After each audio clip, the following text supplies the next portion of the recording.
Bon matin tout le monde. Encore une fois, merci de me donner le privilège de vous partager la bonne nouvelle de Jésus. Et parlant de bonne nouvelle, cet après-midi à Laval, nous avons des baptêmes d'eau. Et quand on considère les baptêmes d'eau dans nos sites de Terrebonne, Saint-Eustache, on est à une bonne trentaine, pas loin d'une quarantaine de candidats au baptême qui passent dans les eaux du baptême. Donc des frères et des sœurs qui disent « Moi, j'ai décidé de suivre Jésus. Dieu sauve encore dans cette pandémie. Est-ce que je peux entendre Amen? » Et nous continuons notre série qui se nomme Rebâtir notre vision de l'Église. Nous sommes déjà rendus au 10e message. Maintenant, c'est une série qui dure à peu près, qui va durer 3 mois. On est déjà rendu un bon 2 mois. Dans cette série, devant toi, tu as eu 7 prédicateurs différents qui viennent de 3 sites. Peut-être que tu as manqué un message ou 2. Peut-être que c'est la première fois que tu te joins à nous. Donc, permets-moi de te faire une petite récapitulation de notre série. Nous sommes dans le livre de Néhémie. Donc, ça se passe 500 ans à peu près avant Jésus-Christ. On a vu déjà les 10 premiers chapitres. On va voir le 11e chapitre aujourd'hui. Et dans le contexte, le peuple de Dieu est emmené en exil. Le peuple de Dieu a été dispersé, le culte a arrêté, les rassemblements ont été interdits. Donc, je ne parle pas de cette année, l'année dernière, je parle de cette époque, l'époque de Néhémie. Et il y a un déconfinement. Le peuple de Dieu revient, peut se réunir à nouveau, mais il y a des défis. C'est les défis du retour et on voit que leurs défis sont nos défis. On doit rebâtir la maison de Dieu, c'est ce qu'on a vu au chapitre 1. On doit rebâtir la protection du peuple de Dieu avec la muraille. Donc, Néhémie va donner un leadership pour rebâtir la muraille. On doit rebâtir la motivation du peuple de Dieu qui est démotivé. On doit rebâtir la foi du peuple de Dieu. Et on doit rebâtir ce qu'on va voir aujourd'hui. Après avoir rebâti tout ça, Néhémie s'attarde par la grâce de Dieu à rebâtir la mission du peuple de Dieu. C'est ce qu'on voit au chapitre 11. Et je veux te rappeler, encore une fois, que ce peuple de Dieu, on voit c'est l'Église embryonnaire, ils ont une espérance christocentrique. Même s'ils sont 500 ans avant Jésus, ils espèrent dans la venue du Sauveur, dans la venue du Messie. Et tout ce qu'ils font, ils le font centré sur le Messie à venir. Donc, ils ont une espérance christocentrique. Et c'est important de comprendre que ce qu'eux vivent, c'est pourquoi on fait un lien avec l'Église, il y a des similitudes. Même si on est dans l'Ancienne Alliance et que nous sommes dans la Nouvelle Alliance depuis la venue de Jésus, c'est un peu comme lorsque tu vas t'attends un enfant. Donc, tu as l'échographie. Il y a une discontinuité, c'est-à-dire il y a l'avant et l'après-naissance. Tu as la photo. Tu peux un peu voir certaines choses, mais tu ne vois pas bien les traits. Et lorsque la naissance, il y a un avant et un après. Donc, il y a une discontinuité. Mais en même temps, c'est un peu la même chose. Il y a l'Ancienne et la Nouvelle Alliance. On est dans un point de vue privilégié. On comprend l'œuvre de Jésus. Eux l'espéraient. Mais de la même manière, quand tu regardes, il y a un accouchement, il y a aussi une certaine continuité. Quand tu as ta photo de ton échographie, si l'échographie, c'est une petite Farah haïtienne, ben lorsque tu vas avoir un bébé, ce ne sera pas un petit Miguel. Il y a une réalité, c'est qu'il y a une continuité. Et il y a une continuité entre le peuple de Dieu à l'époque de Néhémie et le peuple de Dieu aujourd'hui. Et c'est pourquoi on parle de rebâtir notre vision de l'Église et on regarde des vérités bibliques éternelles dans le livre de Néhémie. Et aujourd'hui, on va voir rebâtir notre passion des âmes. Rebâtir notre passion des âmes. Et la question que je te pose, es-tu passionné pour les âmes? La Bible dit que Jésus nous a sauvés non seulement pour nous-mêmes, mais afin qu'on soit des témoins de cette œuvre pour les gens autour de nous. J'ai déjà raconté que le vrai héros du Titanic, lorsque le Titanic a sombré, c'est John Harper. Il y a un livre qui a été écrit, le film n'en parle pas, avec Kate Winslet et Leonardo DiCaprio n'en parle pas, mais il y a un livre qui a été écrit sur John Harper. Et l'histoire nous dit que c'est un pasteur qui avait été à Chicago, à l'église du pasteur Moody, qui est retourné en Angleterre et avec sa petite fille a décidé de retourner aux États-Unis. Il devait prendre le bateau une semaine avant, a décidé d'attendre une semaine plus tard pour pouvoir naviguer sur le Titanic. Et lorsque le iceberg a frappé le Titanic, tout le monde a paniqué. Et l'histoire nous dit, on a des témoignages, puis il y a des gens qui ont été impactés, puis qui parlent de ce que lui a fait. Il était là sur le pont et a commencé à encourager les gens, à prêcher la bonne nouvelle de la grâce de Jésus, a demandé à l'orchestre de jouer « Plus près de toi, mon Dieu ». Il a commencé à prier. Puis lorsque le bateau a commencé à tanguer, puis que les gens tombaient à l'eau, il a pris sa petite fille, il l'a mis dans un bateau, puis tout le monde criait les femmes et les enfants d'abord. Et lui criait « Les femmes, les enfants et les non-sauvés d'abord. Les femmes et les enfants, puis les non-sauvés d'abord. Si tu es une femme, un enfant, puis tu n'es pas sauvé, dans le bateau, parce que Tu vas rencontrer ton Dieu bientôt, puis tu n'es pas prêt. Et lorsque les gens ont commencé à tomber dans l'eau, il a plongé dans l'eau glaciale. Il y avait un gilet de sauvetage et nageait. Allait voir les gens pendant que les gens se débattaient en disant « Es-tu sauvé? Es-tu prêt à rencontrer Dieu? Confie-toi au Seigneur Jésus, tu seras sauvé. » Puis alors que tout le monde est pour sa survie, lui nage d'une personne à l'autre et une passion des âmes. Parce que réalise que ton corps peut mourir, mais ton âme demeure. Et à un moment donné, il va voir quelqu'un puis lui dit, puis on a le témoignage de cet homme, « Est-ce que tu es sauvé? » Il dit non. Confie-toi en Jésus. Non. Et ce que Harper a fait, il a enlevé son gilet de sauvetage, il lui a lancé en lui disant, tu en as plus besoin que moi. Et l'histoire nous dit qu'il est mort noyé, mais cet homme, alors que les secours attardaient, puis lui était dans l'eau avec le gilet de sauvetage, ça l'a confronté et a donné sa vie à Jésus, a été sauvé, sa vie a été transformée là dans l'océan. Donc, on regarde à cet homme et on se dit, Seigneur, donne-moi cette même passion, la passion des âmes. Et souvent, dans notre monde matériel, dans notre monde de rapidité, d'instantané, on oublie l'importance que Jésus est venu pour sauver des âmes et nous devons avoir cette passion des âmes. Et le peuple de Dieu, quand tu regardes dans l'Ancien Testament, dans le livre de Néhémie, nous voyons cette passion. Donc, tourne avec moi dans Néhémie, le 11e chapitre. Je n'aurai pas beaucoup de lecture aujourd'hui parce que dans le chapitre 11, il y a encore une fois une belle liste de noms. J'ai déjà prêché sur plusieurs listes dans Néhémie. Maintenant, on va aller à l'essentiel. 4 petits versets pour que tu comprennes la vérité éternelle qui prend place dans Néhémie 11 et on va pouvoir l'appliquer à nos réalités aujourd'hui, en 2021. Donc, on se rappelle la semaine dernière, alors que le peuple est là, puis il y a la maison de Dieu et il y a un élan de générosité. Maintenant, la générosité envers la maison de Dieu doit avoir un but. Hein? Ça ne s'arrête pas là. Et voici ce qui prend place. Les chefs du peuple s'établirent à Jérusalem. Le reste du peuple tira au sort pour qu'une personne sur 10 vienne s'établir à Jérusalem, la ville sainte, et que les 9 autres présents dans les autres villes, le peuple bénit tous ceux qui consentirent volontairement à s'établir à Jérusalem. Donc, on voit des gens, Jérusalem n'est pas peuplé, on veut peupler Jérusalem. Et regarde, non seulement Jérusalem, mais l'ensemble du pays, versets 20 et 25, donc le verset 20. Le reste d'Israël, les sacrificateurs, les Lévites, étaient établis dans toutes les villes de Juda, chacun dans son héritage. Et le verset 25, dans les villages et leurs campements, des fils de Juda s'établirent à Kiriath Arba et dans ses dépendances, à Dibon et dans ses dépendances. Ici, on voit une répartition du peuple de Dieu. C'est important que le peuple de Dieu soit réparti dans le pays afin d'avoir un témoignage dans le pays. On a vu qu'il y a des gens autour, il y a une culture païenne qui est autour, il y a des gens qui ne connaissent pas Dieu qui sont autour. Et c'est pas tout d'avoir du monde à Jérusalem. On a besoin de différentes communautés de croyants qui vont être une lumière dans les ténèbres. Et ce qu'on voit ici, c'est pas tant un chapitre sur la répartition du peuple de Dieu qu'un chapitre sur la passion du peuple de Dieu pour la mission. Derrière cette répartition se cache une passion pour la mission. Et cette passion doit demeurer encore aujourd'hui dans l'Église de Jésus-Christ. Et alors que je parle de rebâtir notre passion des âmes, on va s'arrêter quelques instants, puis je veux vraiment, vraiment te ramener à la base dans ce message, ne pas prendre pour acquis certaines vérités bibliques. Et la première chose que je veux que tu réalises, c'est pourquoi tu dois avoir une passion des âmes. Pourquoi au portail nous avons une passion des âmes? Parce que l'âme est immortelle, ton âme est immortelle. Il y a une légende qui dit que lorsque Charlemagne, le grand roi du 8e siècle, a été mis dans son tombeau, il a demandé à être assis sur son trône, d'avoir un sceptre à la main et d'avoir sa couronne, d'être drapé de sa cape de velours. 200 ans plus tard, l'empereur Othello, la légende nous dit qu'il a voulu vérifier si on avait fait exactement ce que Charlemagne avait demandé. Donc, il a envoyé une équipe pour entrer dans le tombeau de Charlemagne pour vérifier est-ce que vraiment les volontés de Charlemagne ont été respectées. Et l'histoire nous dit que non seulement sa volonté a été respectée, mais que les gens ont réalisé que le doigt, en fait l'os, il est rendu un squelette, le doigt était sur un livre, et sur ce livre, on a regardé et le doigt était précisément sur un verset biblique.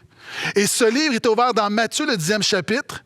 Et le verset était le verset, c'est Matthieu 16, et le verset était le verset 26, où il est écrit « À quoi sert-il à un homme de gagner le monde s'il perd son âme? » Charlemagne pouvait avoir tous les trésors du monde, Mais il savait que tu peux tout avoir dans la vie, mais ça ne sert à rien de tout avoir si au bout de la ligne, tu perds ton âme. Pourquoi? Parce que ton âme est éternelle.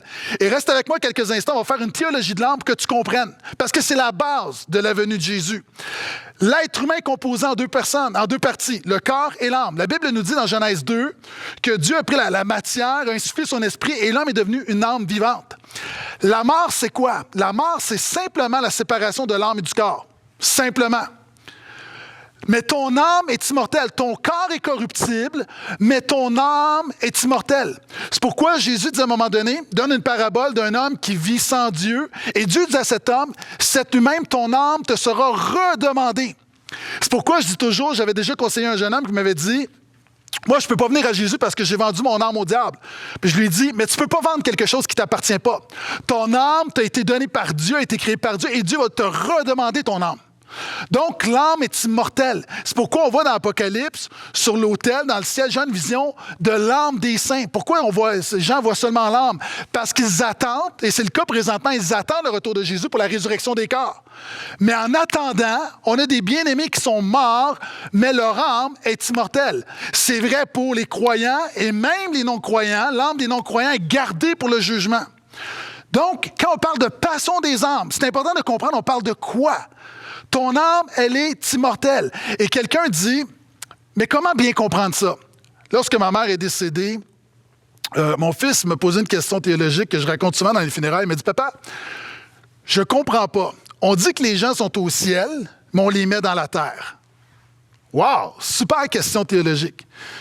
Puis en fait, ce que je lui ai dit, mon fils aimait beaucoup manger des œufs. Je dis, tu sais, quand on fait des œufs, on fait des omelettes, on mange des cocos. Qu'est-ce qu'on fait? On enlève la coquille, on met la coquille aux poubelles, puis on mange l'intérieur de l'œuf. De la même manière, notre corps est la coquille, mais l'essentiel de ce qu'on est à l'intérieur de l'œuf qu'on mange, à l'intérieur, c'est ça, c'est notre âme. Et c'est pourquoi les chrétiens ne croient pas à la réincarnation. Quand je dis que l'âme est éternelle, qu'elle est immortelle, je ne dis pas que lorsqu'on meurt, que notre âme se promène de corps en corps, parce que la Bible nous dit, il est donné aux hommes de mourir une seule fois, après quoi vient le jugement. Et c'est pourquoi la priorité, c'est de préserver ton âme. La Bible dit que Jésus est venu pour sauver notre âme. La différence, si tu prends deux œufs, un neuf à la coque et un œuf ordinaire et tu les lâches, il y en a un que ça va être un dégât incroyable et l'autre, pas tant que ça. Pourquoi? L'œuf à la coque, tu vas pouvoir simplement enlever la coquille et tu as l'essentiel qui demeure. Lorsque tu échappes un œuf qui se fracasse, c'est très difficile à ramasser. Et ça, c'est la différence entre l'âme d'un croyant et l'âme d'un incroyant. L'âme du croyant, par le Saint-Esprit, il y a une robustesse qui permet de passer alors que ton corps, alors que tu es malade, alors que tu vas mourir, ton âme demeure. Hein, c'est ce que Paul va dire dans Corinthiens, il va dire, alors que notre être extérieur se détériore, notre être intérieur se renouvelle. Donc, mon ami, sauve ton âme, c'est-à-dire confie-toi en Jésus pour ton âme. Et je veux dire également que ce n'est pas parce que l'âme est la priorité que le corps est négatif. Souvent, les croyants, puis dans notre culture, on a la vision du corps qui nous vient de la philosophie grecque où le corps est vu comme la prison de l'âme. Puis l'âme est vue comme quelque chose de bon, puis le corps est vu comme quelque chose de mauvais. Ce n'est pas ce que la Bible enseigne. La chair n'est pas la biologie. La chair, c'est la nature pécheresse, hostile à Dieu à l'intérieur de toi, qui est dans ton âme. Hein, c'est pourquoi Pierre va dire que les désirs charnels font la guerre à l'âme. Donc, le corps, par définition, n'est pas mauvais. C'est ce qu'on fait avec qui détermine. Et notre corps devient un outil pour pécher, mais à la base, Dieu a un plan pour ton corps. Donc, on ne croit pas qu'on va passer l'éternité, notre âme va être au ciel pour l'éternité, puis notre corps est mauvais. Non, nous attendons la résurrection des corps. C'est l'espérance du croyant. Joni Eareckson Tada, qui est une dame qui, lorsqu'elle était jeune, a plongé d'une falaise et a mal calculé la profondeur de l'eau et elle s'est cassée des vertèbres et elle est devenue quadraplégique, donc paralysée du cou aux orteils. Et elle a écrit un livre qui est un best-seller. Puis on lui a posé la question, on lui a dit, Joni, qui est une croyante qui suit Jésus, une disciple de Jésus, qui partage sa foi partout à travers le monde, qui l'a fait pendant des années. Puis on lui dit, ça va être quoi la première chose que tu vas faire lorsque tu vas arriver au ciel avec un corps de gloire? Et Joni Eareckson Tada dit la chose suivante, elle dit, lorsque je vais recevoir mon corps de gloire, la première chose que je vais faire, je vais me lever sur mes jambes, ce que je n'ai pas fait depuis des années. Et la première chose que je vais faire, je vais me mettre à genoux devant Jésus pour l'adorer. L'espérance du croyant, donc le corps, Dieu a une fonction pour le corps. Le corps est important. Hein, c'est pourquoi CAP, le centre d'aide portant, on nourrit des gens. La Bible dit, si tu as des ressources, puis que ton frère est dans le besoin, puis que tu ne l'aides pas, l'amour de Dieu n'est pas en toi. Donc, ce n'est pas parce que l'âme est essentielle que le corps est méprisable. Donc, encore une fois, on a des œuvres sociales pour prendre soin des besoins très matériels de ce monde. Mais on réalise que l'action sociale est limitée, que nous avons besoin de prêcher la bonne nouvelle de la grâce de Jésus parce que c'est l'âme qui fait la différence. Hein, comme j'ai déjà dit, nourrir des gens, puis il y a des églises qui ont pris un virage très, très social où ils font juste nourrir des gens. Juste nourrir des gens. Il y a des mouvements qui ont cessé de prêcher l'Évangile. Le résultat, c'est simplement qu'il y a des gens qui vont se retrouver en enfer le ventre plein. Donc, c'est important de comprendre la fonction du corps et de l'âme. À toi qui m'écoutes, la Bible dit que le rôle des pasteurs, c'est de veiller sur ton âme. Mon ami, frère, sœur, prends soin de ton âme. Prends soin de ton âme. Ta maison va passer. Hein, on prend soin de nos maisons, ta maison va passer. Ta voiture va passer. Ton compte de banque va passer. Ta beauté va passer, ta santé va passer. La seule chose qui ne va pas passer, c'est ton âme. Prends soin de ton âme. Et je vais aller plus loin, une parenthèse. Si tu n'es pas revenu à l'Église, mon ami, frère, sœur, reviens à l'Église. La Bible dit, nous ne sommes pas de ceux qui se retirent pour perdre leur âme. Prends soin de ton âme. Une des manières de prendre soin de ton âme, c'est d'être avec des frères et des sœurs dans la maison de Dieu. Donc, l'âme est immortelle. Et quand je disais que le texte de Néhémie, on a, de manière embryonnaire, on a des vérités qui demeurent éternelles, on voit dans ce texte que Dieu est saint. Parce que si tu regardes bien, on parle au verset 1 de Jérusalem, on dit c'est la ville sainte. Pourquoi Jérusalem est la ville sainte? En fait, Jérusalem, par nature, n'est pas plus sainte que n'importe quelle ville, n'est pas plus sainte que Drummondville. Pourquoi est-ce que dans l'Ancien Testament et dans la Bible, on dit que Jérusalem est la ville sainte? OK, j'ai lu cette semaine que un des faux ongles de Lady Gaga a été vendu aux enchères pour 12 000 $. Un faux ongle de Lady Gaga a été vendu 12 000 $. Hein, j'ai déjà entendu parler d'un gilet de Michael Jordan qui était vendu, je ne me souviens pas combien de centaines de milliers de dollars. La robe de Marilyn Monroe, où elle chante « Happy Birthday, Mr. President », tu sais, je ne vais pas le faire, là, je ne vais pas l'imiter. La petite robe, OK, je pense 4,8 millions. Elvis qui lançait ses foulards. Les foulards d'Elvis, ça coûte une fortune. Maintenant, quand tu regardes, OK, le faux ongle de Lady Gaga, ça reste un faux ongle.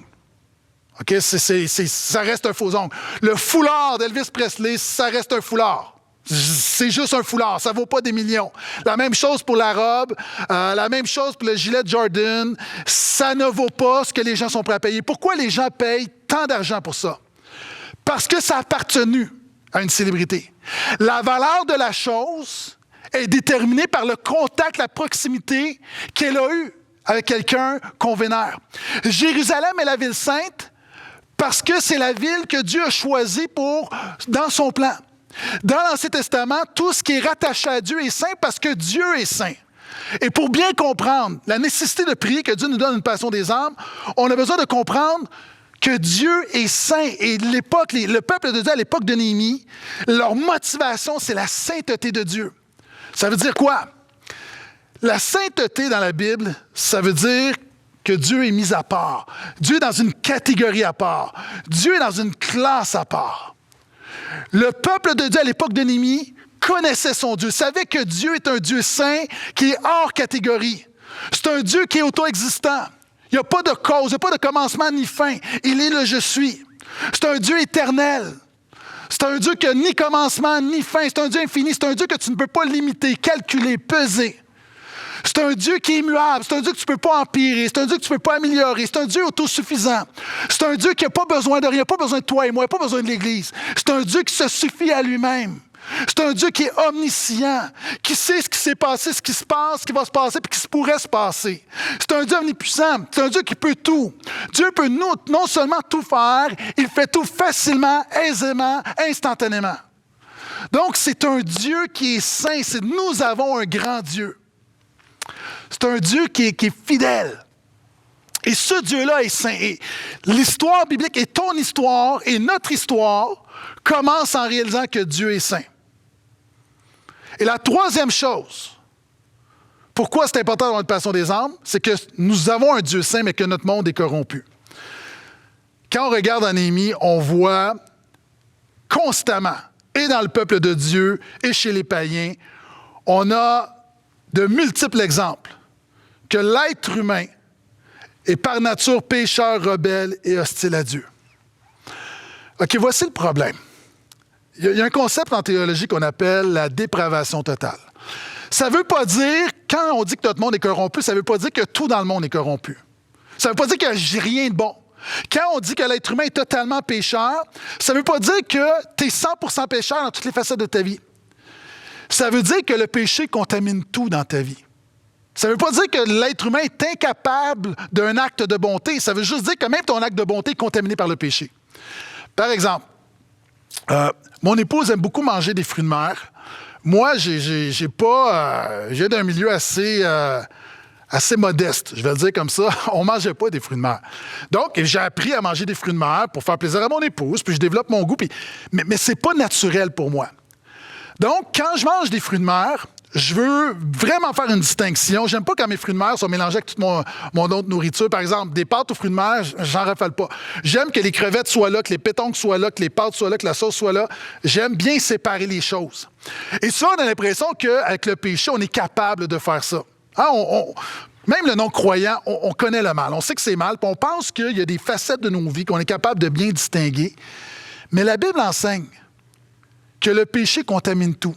Ah, dans mes fameuses pâtes aux crevettes, OK? Si je vais dans un restaurant, puis on fait des pâtes aux crevettes, puis aux pétanques, puis on met de la pieuvre, et là, lorsque le serveur arrive, je dis « Ah, mais moi, j'aime pas les fruits de mer. » Il dit « OK, c'est pas un problème, monsieur, on va les enlever. » Donc, retourne en cuisine, enlève les crevettes, enlève les pétanques, enlève la pieuvre. La réalité, t'as enlevé ce qui était visible, mais t'as pas changé le goût parce que tout est contaminé. Puis tous les amateurs de fruits de mer, maintenant, disent « Pas amen, là. » Mais tu comprends ce que je veux dire? Tout est contaminé. Et c'est exactement ça. Le monde est corrompu. Pourquoi? Parce que le péché contamine tout. Et ça amène encore une fois un autre élément, c'est que le péché est condamnable. Puis c'est important que tu le comprennes pour avoir la passion des âmes. Le péché est condamnable. OK. Je lisais sur le comportement animalier et j'étais ahuri. Vraiment, là, j'étais ahuri.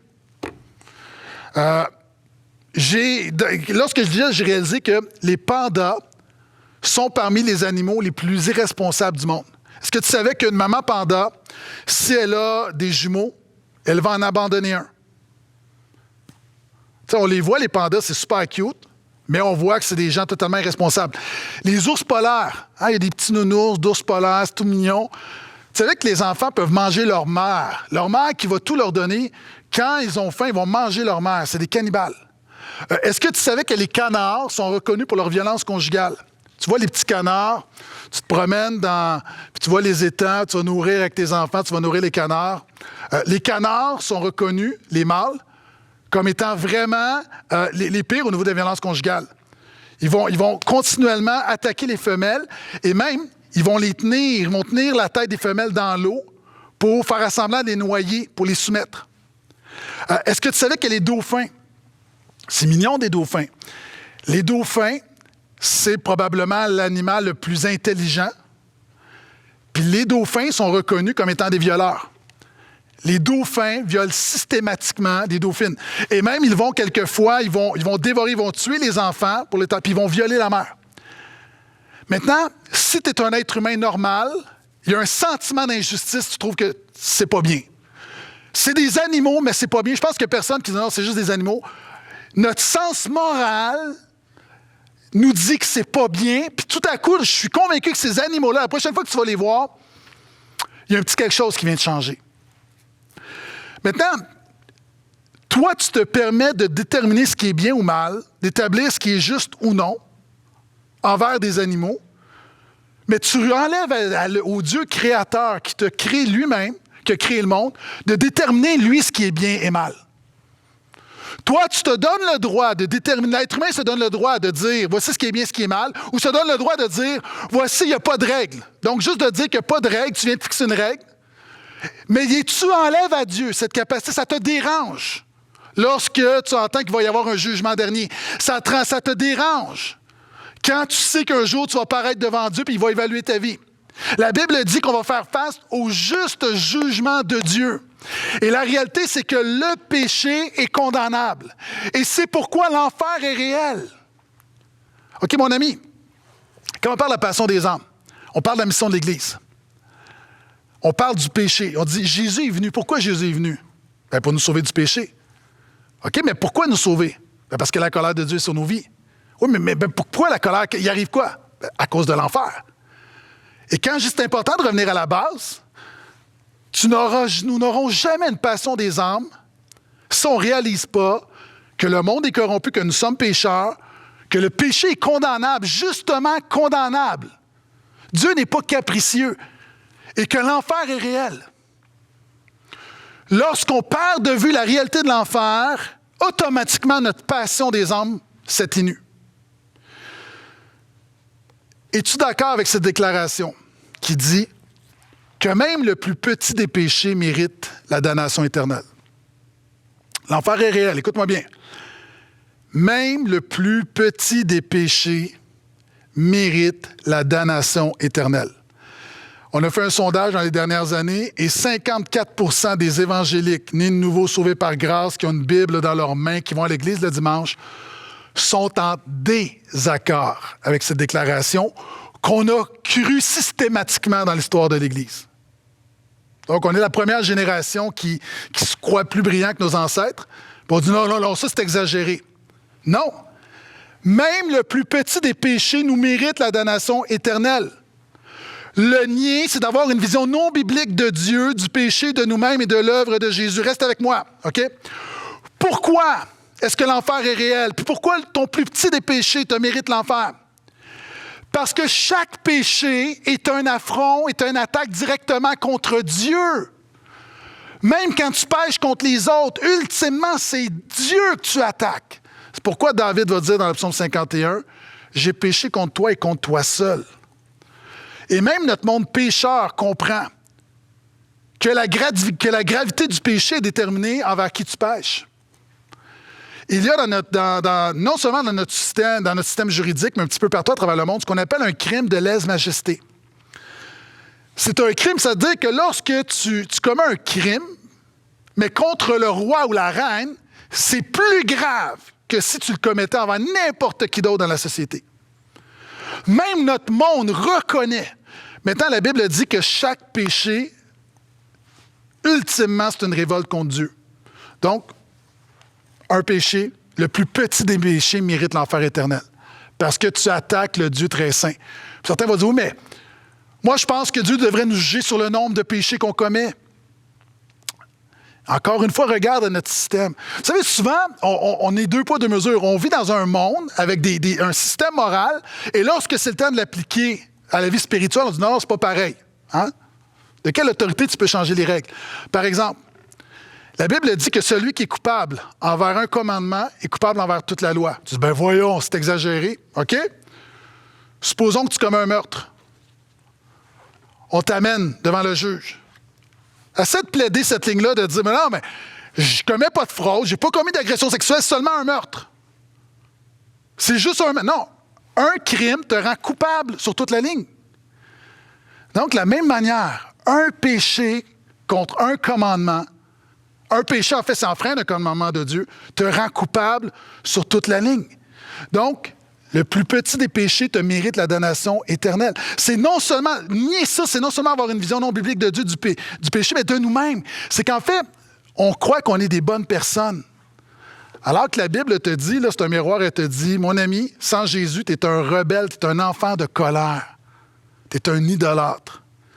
Puis pourquoi c'est important d'avoir une vision robuste du péché puis de comprendre l'enfer? Parce que non seulement le nier, c'est avoir une vision non biblique de Dieu, du péché et de ton état, mais c'est d'atténuer l'œuvre de Jésus. Jésus a donné sa vie, le Fils de Dieu a donné sa vie. Est-ce qu'il aurait donné sa vie pour quelque chose de pas si grave que ça? Alors, j'ai vu dans les médias, il y a une femme qui, on lui a dit, « Madame, vous avez le cancer. » Et là, on est arrivé avec la chirurgie, on est arrivé avec la chimiothérapie, la radiothérapie, pour se rendre compte que c'était un mauvais diagnostic. Finalement, ce n'était pas un cancer, ce n'était pas si grave que ça. On a sorti l'artillerie lourde pour quelque chose d'assez bénin.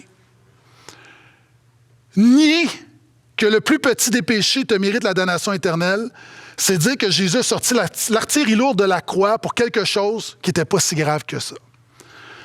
C'est important de le comprendre, parce que sinon on perd de vue la raison pourquoi Jésus est venu, puis on perd de vue l'urgence de la mission de l'Église. Le péché est condamnable, l'enfer est réel, mais la bonne nouvelle, c'est que Jésus est venu. Et le peuple de Néhémie avait cette espérance dans la venue du Messie qui était pour les sauver. Mon ami, si tu te joins à nous pour une des premières fois, je veux te dire que Jésus n'est pas venu pour t'inspirer. Jésus n'est pas venu pour t'aider. Jésus n'est pas venu pour t'améliorer. Jésus est venu pour te sauver. Jésus est venu pour te sauver. Pas pour t'améliorer, pas pour t'aider, pas pour te supporter, pas pour te stimuler, pas pour t'améliorer. Il est venu pour te sauver. Tu as besoin d'un sauveur. Nous avons tous besoin d'un sauveur. L'être humain est pécheur, corrompu, son péché est condamnable. L'enfer nous est destiné, mais Dieu, dans sa grâce, a envoyé Jésus. Il est venu pour nous sauver. C'est pourquoi seulement un salut, un sauveur extérieur peut nous sauver. Matthieu 23 dit que Jésus est Dieu avec nous. Hébreux 4,15 dit que Jésus, pleinement Dieu, pleinement homme, mais dans son humanité, il est capable de compatir avec nous parce qu'il a vécu tout ce qu'on a vécu dans notre humanité, mais sans jamais commettre le péché. C'est la grande exception.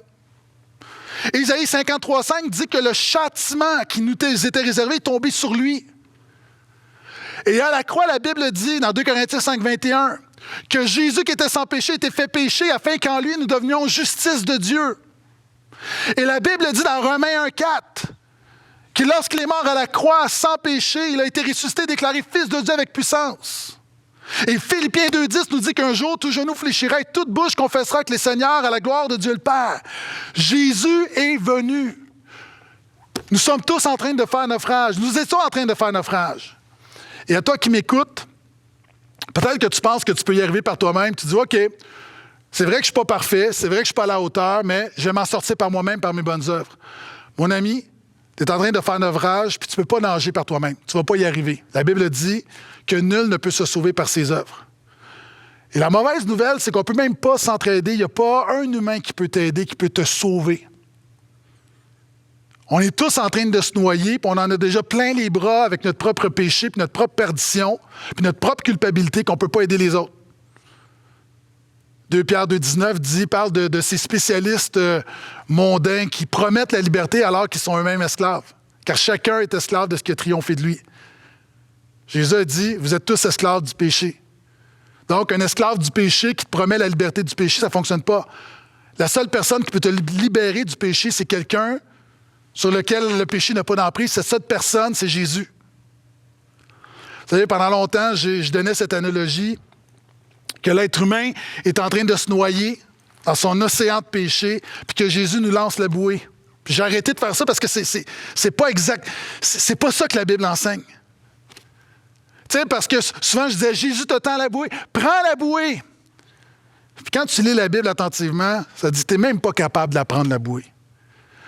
Romains 5 nous dit, alors que nous étions sans force, alors que nous étions incapables, Christ est mort pour nous. Le chrétien, c'est celui que Jésus va plonger dans l'océan, il va te sortir de là, il t'amène sur le rivage, tu rouvres les yeux, tu vois Jésus, tu te dis, wow, je me repens puis je mets ma foi en toi. Jésus est venu. Donc, la bonne nouvelle, c'est que le salut est disponible. L'époque de Néhémie, tout ce qu'il faisait, les sacrifices, ça pointait, ça illustrait le salut. Nous, maintenant, le salut est disponible. OK. Puis tout ça, je veux que tu comprennes, parce que ça va développer ta passion des âmes, ça va changer ton cœur. Le Saint-Esprit va changer ton cœur quand tu vas comprendre les vérités bibliques. Le salut est disponible. OK. Qui à la maison, tu as un animal domestique? Un chien, un chat, quelque chose qui lèche. Okay? Comme on dit au Québec, qui liche. Qui me visionne cette vidéo, tu te laisses, je parle en québécois, licher le visage par ton chien ou par ton chat. Puis plusieurs personnes, la quasi-totalité des personnes, mettons, on va se le dire, c'est pas propre. Okay, je te ferai pas un cours de biologie, là, mais ton chat, là, puis ton chien, il met sa langue à des endroits pas propres, puis il la met dans ton visage après. Moi, j'ai un petit minou, puis mon chaton, il me lèche le visage, puis on dirait que c'est pur et sain. Ça sent la menthe. Pourquoi? Parce que c'est mon minou. Je le ferai pas avec les autres minous. Ton chien, là, non, ton chien, je trouve ça dégueulasse. Ton chat est pas propre. Mais mon minou, c'est pas pareil. Et voici le point, le salut disponible, ça veut dire quoi? Ça veut dire que lorsque Jésus entre dans ta vie, il te pardonne. La Bible appelle ça aussi la justification par la foi. Dieu te voit comme juste. Puis il y a des chrétiens même qui ne comprennent pas cette vérité. Même s'ils sont chrétiens, enfants de Dieu, ils ne s'approchent pas de Dieu avec assurance. Ils sont toujours pleins de culpabilité, ils ne se sentent jamais à la hauteur, puis ils s'approchent de Dieu dans la louange, dans la prière. Ils sont comme... Puis là, tu as toutes sortes de choses, mais tu n'as pas compris la justification par la foi. Et c'est exactement quand ton minou ou ton chien te lèche le visage, tu t'approches de Dieu. Oui, tu as encore du péché dans ta vie. Oui, tu as encore de l'impureté. Oui, tu n'es pas parfait. Oui, tu tombes trop souvent. Mais quand tu t'approches de Dieu par Jésus, tu es justifié. Et alors que tu t'approches de Dieu, Dieu reçoit ton affection. Pourquoi? Parce que si moi, c'est mon minou, toi, tu es son enfant. Et alors que le diable dit, oui, mais c'est pas propre. Regarde à sa vie. Puis Dieu dit, c'est mon fils, c'est ma fille. C'est ça la justification par la foi. Et c'est le message de l'Église. Le salut est disponible. Et c'est pourquoi la mission est urgente. Ce beau message, cette bonne nouvelle, dans un monde d'injustice, de culpabilité et d'impureté, ce monde a besoin d'entendre la bonne nouvelle de la grâce de Jésus. C'est pourquoi la mission est urgente. C'est un homme qui a déjà dit, c'est William Temple qui a déjà dit, l'Église est la seule organisation sur la terre qui existe pour le bénéfice de ses non-membres. Ah, c'est pourquoi, nous, au portail, on parle de membres du portail. Mais on n'est pas timide de parler des membres du portail. Pourquoi? Parce que les membres du portail, l'Église de portail, l'Église de Jésus-Christ, c'est le seul organisme sur la terre qui est là pour le bénéfice de ses non-membres. On forme des disciples pour servir le Québec, pour servir ton entourage, pour servir les gens autour de toi, pour servir les non-croyants. Malheureusement, trop de chrétiens ont perdu de vue l'urgence de la mission. OK. Au portail, on a quelques médecins, puis supposons là, que les médecins disent, écoute, nous, on a fait un petit groupe, là, puis on a découvert un remède contre le COVID. Puis voilà ça, il y a une machine, puis quand tu viens à l'église le dimanche matin, il y a des lasers, OK? Puis là, quand tu passes, le laser comme enlève complètement le COVID. Donc, quand on est à l'église, là, c'est un lieu sécuritaire. Puis imagine, à chaque dimanche, nous, on vient, on le dit pas, puis là, on rentre, puis on le sait. Et là, on est cordés, puis on est assis les uns sur les autres, puis on chante. Puis là, on continue de faire comme dans le temps, on se serre la main, on se fait des hugs. Après, on prend un café, on prend du yogourt, on mange dans la même cuillère, on chante, on est content. Et on sort, puis on le dit à personne. On garde ça pour nous autres. On dit, ben, c'est pas correct. Si vous avez un remède qui peut changer le monde, puis vous le gardez pour vous autres. On fait quelque chose de tellement pire. Où souvent, une fois, on vient tous les dimanches, on chante la grâce de Dieu, on chante notre salut, on chante la bonté de Jésus, de ce que Dieu fait dans nos vies. On est là, et on sort, puis on parle du remède à personne.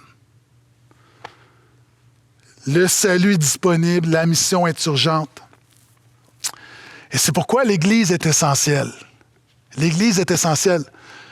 Parce que l'Église est comme une station de sauvetage. Quand tu vas à la mer, sur le bord de l'océan, tu vas remarquer qu'il y a des stations de sauvetage à des endroits stratégiques. Hein, tu ne peux pas avoir comme 5 stations de sauvetage mis une à côté de l'autre, puis après ça, avoir des 3000 kilomètres ou des milliers de kilomètres sans station de sauvetage. C'est pas logique, c'est pas stratégique. Et c'est pourquoi on a besoin d'avoir des églises un peu partout au Québec et dans la francophonie. Hein, on regarde dans les grands centres, il y a plusieurs églises. Une église est une station de sauvetage. C'est pas nous qui sauvons, c'est Jésus qui sauve, mais on est une station de sauvetage. Mais il y a trop de communautés, de villes, d'endroits, de régions qui n'ont pas de bonne église. n'a pas de station de sauvetage spirituel. La mission est urgente, mais l'Église est essentielle. Et c'est pourquoi l'implantation est vitale. OK, reste avec moi. Tu vois, là, je suis en train de bâtir quelque chose. Et c'est ce qu'ils ont fait à l'époque de Néhémie. Ils s'en vont dans différentes villes, villages, puis en fait, ils partent des églises. OK, c'est des églises embryonnaires. Puis ils partent des églises, des témoignages. Frères, sœurs, l'implantation est vitale. OK. Écoute-moi bien, là. Nous avons un besoin immense au Québec. Le Québec est un des endroits, sinon l'endroit le moins évangélisé du monde occidental. Les statistiques nous disent que 99% des Québécois ne connaissent pas Jésus. Si on regarde les chrétiens évangéliques, là, on dit à peu près 1,5 %, on va dire que la moitié est rétrograde là-dedans. On n'a même pas 1 %.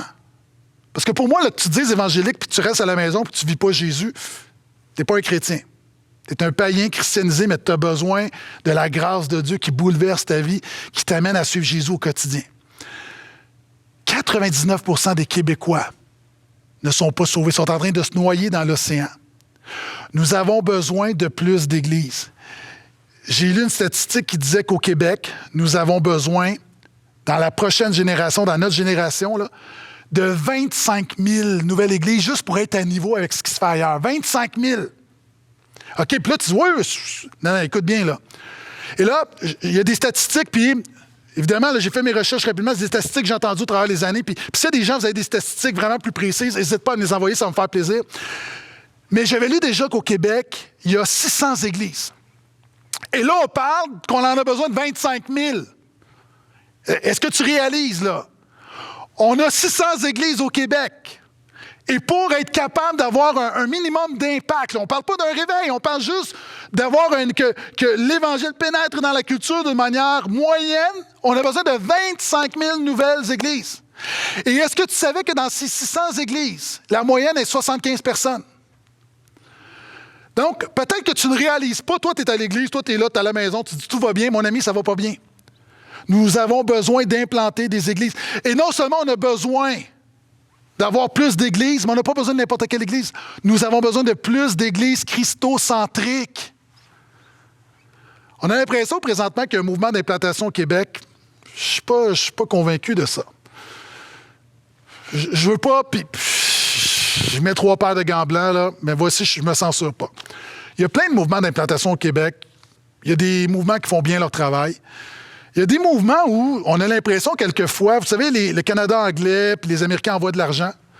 Puis on a l'impression, dans certains mouvements, que c'est plus une carte où on veut mettre des drapeaux pour dire, voilà, on implante des églises. Mais moi, je vois des types d'implantation des fois, puis c'est incroyable. Là. C'est un ouvrier qui n'est pas éprouvé, qui n'a pas de témoignage, qui vient d'une église dysfonctionnelle. Souvent, c'est des divisions sanctifiées. C'est pas de ça qu'on a besoin. On a besoin de plus d'églises, mais de bonnes églises, solides, qui vont rester pendant des années, des années, des années. C'est comme si on dit, la solution du Québec pour l'Éthiopie, qui a un problème de famine, ce qu'on va faire, c'est qu'on va implanter, on va solutionner le problème, on va implanter des belles provinces en Éthiopie. Alléluia! Il va y avoir plus de nourriture. Puis là, quelqu'un d'intelligent qui va se lever, qui va dire, c'est parce que l'Éthiopie n'a pas besoin de plus de nourriture, elle a besoin de plus de bonne nourriture. On peut envoyer des milliards de dogs, ça ne règle pas le problème fondamentalement. Et on n'a pas besoin juste d'églises qui se disent églises, des églises fast-food qui prêchent. Nous avons besoin d'églises centrées sur Jésus, à la gloire de Jésus, qui forment des disciples de Jésus. Et c'est pourquoi au Portail, on est engagé. En passant, ça passe aussi par la revitalisation d'églises. Présentement, le Portail est en train d'adopter une église en Abitibi. Je salue les frères et les sœurs de Malartic, côté de Val-d'Or. Est-ce qu'il y a des gens qui croient que l'Abitibi a besoin d'une église centrée sur Jésus? Il y a des églises, de bonnes églises en Abitibi, c'est pas ça que je dis, mais on a tellement besoin de plus d'églises. Donc, ça passe aussi par la revitalisation. Présentement, nous avons 3 sites. Ça va être notre 4e. Je te donne un scoop. Par la grâce de Dieu, en Pâques 2022 de cette année, on aimerait annoncer notre prochaine implantation. Vous savez, une implantation, ça prend 2 ans à peu près à lancer, 18 mois à 1 an. C'est 100 000 $. Mais l'équipe pastorale s'est dit, on ne peut pas laisser la pandémie ralentir l'œuvre de Dieu, il faut aller de l'avant. Donc, par la grâce de Dieu, on va attendre, est-ce que Dieu va pourvoir? Il y a plein de si. Mais notre cœur, c'est de mettre tous nos efforts pour implanter des églises, pour continuer d'en implanter. On aimerait en implanter 10 à moyen long terme et encore plus. Le Québec, il y a des gens d'Europe, quelquefois, qui nous contactent pour dire est-ce qu'on peut implanter un portail à tel endroit? Pour l'instant, on peut pas. On a déjà au Québec, on en a plein les bras. Mais nous avons besoin que Dieu nous fasse grâce. Nous avons besoin de plus d'églises. Puis on a besoin non seulement de plus d'églises, on a besoin de former des pasteurs centrés sur Jésus qui vont prendre des églises existantes. Est-ce que tu savais que présentement au Québec, 60% des pasteurs vont prendre leur retraite dans les 10 prochaines années? Dans la prochaine décennie, 60% des pasteurs vont prendre leur retraite. Nous avons besoin de former plus de pasteurs. Il y a des gens qui m'écoutent. Ça se pourrait que Dieu t'appelle à être pasteur. Il y a des jeunes qui m'écoutent. Est-ce que ça se pourrait que Dieu t'appelle à être missionnaire? Prie là-dessus. Mais il y a des besoins immenses. Mais par la grâce de Dieu, on croit qu'on peut changer le Québec pour Jésus. Et finalement, pour développer la passion des âmes, je veux que tu comprennes les vérités fondamentales de la mission de l'Église, qui sont embryonnaires dans Néhémie. L'âme est immortelle, Dieu est saint, le monde est corrompu, le péché est condamnable, l'enfer est réel, Jésus est venu, le salut est disponible, la mission est urgente, l'Église est essentielle. Tu vois, c'est l'effet domino, une vérité en amène sur une autre. L'implantation est vitale. Puis réalise que la passion des âmes est contre-culturelle.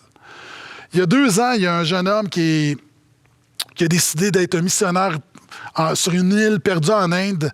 Il y a une tribu qui n'était pas atteinte par l'Évangile, puis il a décidé. Donc, il a pris ses vaccins, il s'est immunisé. Il a pris un moment pour être sûr de ne pas amener des virus là-bas, avant le COVID. Là. Puis lui, il s'est dit, moi, je vais être missionnaire. Puis il a été. Puis là-bas, en arrivant, il a reçu des tonnes de flèches, puis il est mort. Puis les médias se sont moqués de lui en disant quel hurluberlu qui pense aller atteindre par son message religieux une tribu perdue. Puis sais-tu quoi? Ce qui m'a fait de la peine, c'est que même des chrétiens se sont moqués de ce jeune missionnaire en disant ben voyons donc, c'est-tu idiot de partir, de tout laisser, puis de partir avec ton backsack, puis il y avait une formation, puis partir missionnaire, puis arriver sur une île déserte pour leur amener la bonne nouvelle de Jésus. Vous savez, les chrétiens ont fait ça pendant 2000 ans. On est la première génération qui se moque des efforts missionnaires. Cela étant dit, est-ce que tout a été fait avec sagesse? C'est pas ça que je dis. Je dis juste que le frère avait une passion des âmes, puis cette passion-là ne sera jamais bien reçue dans notre culture. Puis c'est dommage que les chrétiens se comportent comme des païens, aient la même attitude que les païens. Les statistiques nous disent que pour les milléniaux, donc ceux qui sont nés autour de l'année 2000, donc des jeunes qui ont à peu près 20 ans qui m'écoutent, je t'aime. Mais 53% de ces milléniaux disent que c'est mal de partager sa foi. Donc, la moitié des milléniaux, la moitié des gens dans nos églises de 20 ans à peu près, disent on ne devrait pas, non, parce qu'on croit le mensonge de la culture que la foi devrait être quelque chose de privé. Hein, c'est ce qu'on nous dit, hein? C'est ce que le gouvernement nous dit, la foi, c'est quelque chose de privé. Non, non, non, non. Jamais, ça n'a jamais été le cas. Ça n'a jamais été le cas dans le christianisme. La foi, c'est quelque chose de personnel, mais toujours public. Jésus nous appelle à avoir une foi personnelle, ça me regarde, mais cette foi-là, je suis appelé à la partager. Puis ça ne sera jamais populaire dans notre culture. Mais la Bible n'est pas populaire dans notre culture, puis c'est ce que les chrétiens ont fait depuis 2000 ans. Est-ce qu'on va arrêter maintenant? Non. Donc, que Dieu nous redonne une passion des âmes. Je termine avec ceci. Une histoire qui m'a beaucoup touché au niveau de l'évangélisation, c'est Rick Comfort. J'avais déjà été dans une conférence de Rick Comfort, un pasteur évangéliste qui racontait cette histoire. Puis il raconte que c'est un pasteur à un moment donné qui lui raconte cette histoire. Le pasteur est à Londres. Je fais rapidement, reste avec moi 3 minutes, puis j'ai terminé. Il est à Londres, puis à la fin de la réunion, il y a quelqu'un qui lève la main et dit « Pasteur, est-ce que je peux donner un témoignage? » Tu sais, comme ça se fait dans certaines églises, puis il dit « Oui, oui. » Puis il dit « Moi, je veux juste expliquer comment je suis venu à Jésus. » Il dit « J'étais à Sydney, sur George Street, qui est une grande rue où on peut magasiner, puis la rue des affaires, puis c'est bon. Puis j'étais là. Puis il y a un vieux monsieur qui est arrivé devant moi, puis il me dit « Mon ami, es-tu sauvé? Si tu meurs aujourd'hui, est-ce que tu vas au paradis? » J'étais un peu perturbé, puis j'ai continué, puis je me suis rappelé que j'avais un ami chrétien, puis ça m'a commenté, puis j'ai parlé, puis finalement, il m'a emmené à Jésus, puis c'est comme ça que j'ai donné ma vie à Jésus. Le pasteur s'en va, dans un autre endroit, il s'en va à Adélaïde, en Australie. À la fin, il va prêcher dans une réunion, à la fin, il y a une dame qui vient le voir, il me demande des conseils, puis il lui pose la question « Comment tu es venu à Jésus? » Puis elle lui dit « Moi, je viens d'une autre ville d'Australie, je viens de Sydney. puis je suis retourné voir ma famille. Puis avant de revenir, j'ai été magasiner sur Bay Street. Puis il y a un vieux monsieur qui m'est arrivé comme ça devant moi, puis il a dit « Cher ami, est-ce que tu es sauvé? Si tu meurs aujourd'hui, est-ce que tu vas au ciel? » Puis ça m'a rappelé, j'avais eu un héritage chrétien, puis ça m'a comme perturbé, puis je suis revenu à Jésus. Le pasteur dit 2 en 3. Il s'en va dans une autre ville, à Perth. Après quelques semaines, je t'évite les détails, je fais ça très rapidement, va manger avec le pasteur à la fin de la réunion, pose la question au pasteur, comment tu es venu à Jésus? Puis il dit, plusieurs années, j'étais sur George Street. Puis il y a un vieux monsieur, la même histoire. Et là, le pasteur dit, écoute, en l'espace de quelques mois, ça fait 3 témoignages que j'entends de quelqu'un qui était impacté par un homme qui avait la passion des âmes sur George Street à Sydney. Donc, il s'en va dans une conférence de pasteurs en Angleterre et raconte cette histoire. À la fin de la conférence, il y a 4 pasteurs qui viennent le voir pour lui dire, nous, là, il y a entre 15 et 25 ans, chacun d'entre nous, c'était exactement ce qui est arrivé. On était sur George Street, puis un vieux monsieur est arrivé en disant, mon ami, es-tu sauvé? Si tu meurs aujourd'hui, est-ce que tu t'en vas au paradis? Donc, le pasteur dit, wow, ça va dans une conférence missionnaire aux Caraïbes, raconte la même histoire. 3 missionnaires. Et là, je t'évite les détails, là, ainsi de suite. Le pasteur se promène partout à travers le monde. Et à chaque fois qu'il arrive, il donne ce témoignage, puis il y a des gens qui viennent. Il arrive un moment donné à Atlanta pour une conférence d'aumônier de l'armée américaine. Puis l'aumônier en chef, à la fin, s'en va manger avec lui, il pose la question, comment tu es venu à Jésus?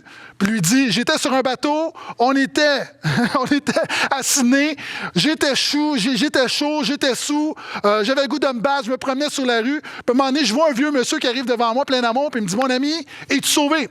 Je donnais ma vie à Jésus, puis aujourd'hui, je suis responsable de milliers d'aumôniers qui amènent des gens à Jésus. À un moment donné, ce pasteur-là s'en va à Sydney. Il y a un pasteur d'une église là-bas, puis il dit, j'entends une histoire continuellement depuis des semaines, des mois, d'un homme, un vieux monsieur à Sydney, George Street. Est-ce que vous le connaissez? Il dit, oui, il dit, c'est M. Gaynor. Il dit, il faut que je rencontre cet homme-là. Donc, il l'amène, va voir le frère Gaynor, qui est décédé aujourd'hui, cogne à la porte, monsieur frêle, tout ça. Et là, le pasteur commence à lui dire, non, mais vous savez pas combien de fois j'ai entendu parler de vous, comme, vous êtes un héros. Et le frère Gaynor commence à pleurer. Il disait, moi, là, ça fait 40 ans que je fais ça. Puis c'est la première fois que j'entends que quelqu'un s'est converti suite à mon ministère. Ce qui est arrivé, c'est qu'il y a 40 ans, j'ai donné ma vie à Jésus, j'ai reçu Jésus. Puis j'ai tellement été impacté que j'ai fait une promesse à Dieu. J'ai dit, Seigneur, par ta grâce, à chaque jour, je vais essayer. Je ne vais pas toujours réussir, c'est pas une loi, c'est juste une motivation de cœur. Je vais essayer de poser, de partager ma foi avec 10 personnes que tu vas mettre sur mon chemin. Puis je vais essayer de le faire à chaque jour. Puis il dit, pendant 40 ans, il dit, j'ai tenté de le faire quand je travaillais par-ci, par-là. Puis il dit, quand à la retraite, j'allais sur George Street parce que c'est là qu'il y a le plus de monde. Puis il dit, quand j'étais malade, je le faisais pas. Puis je dis, mais régulièrement, je me donnais comme mandat de partager ma foi avec 10 personnes. Maintenant, imagine, quand ce frère est arrivé au ciel, alors que lui, c'est un homme que personne n'a entendu parler. Imagine l'acclamation des gens. Imagine, c'est un héros, là, de voir, par son témoignage, par son ministère, par la passion des âmes que cet homme avait, des milliers de personnes qui vont peupler le ciel grâce à l'œuvre de Dieu dans sa vie. Quand je vois ça, je ne sais pas pour toi, mais je dis, Seigneur, donne-moi une passion des âmes. Donne-moi la passion des âmes, alors que tu m'as sauvé, alors que tu nous as donné une belle église, alors que nous sommes dans un Québec désespérément besoin de Jésus. Seigneur, donne-nous la passion des âmes par ton Saint-Esprit à la gloire de Jésus. Amen.